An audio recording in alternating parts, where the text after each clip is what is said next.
દોરા વર્ક સાથે આ રીતે આપણે વચ્ચે ટીલડી મૂકીને અહીં આગળ પાન પાડ્યું છે એ રીતે આપણે અલગ અલગ ડિઝાઇન બનાવી શકાય છે. સાથે વેલ પણ આ રીતે બનાવી શકાય છે. તમારે દોરીને તે આપણે સીવણ ક્લાસમાં કઈ રીતે બનાવાય તે આપણે શીખીએ. ભાવેશ લેડીઝ ટેલર યુટ્યુબ પર તમે સર્ચ કરશો સીવણ ક્લાસનું ગમે તે કામ આપણી ચેનલ ઉપર મળી જશે. બ્લાઉઝ, ડ્રેસ, ઠેલા ઠેલી જે પણ શીખવું હશે એ મળી જશે.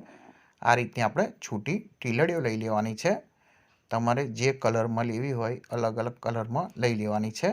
આપણે અહીં આગળ ઓલરેડી આ રીતનું બે વસ્તુ બનાવેલું છે.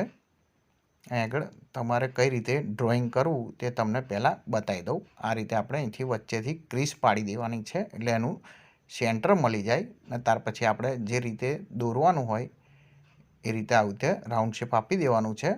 ત્યાર પછી થાપી દેવાનું આ રીતે એટલે ઓટોમેટિક એનો શેપ સામેની સાઈડ પડી જાય ને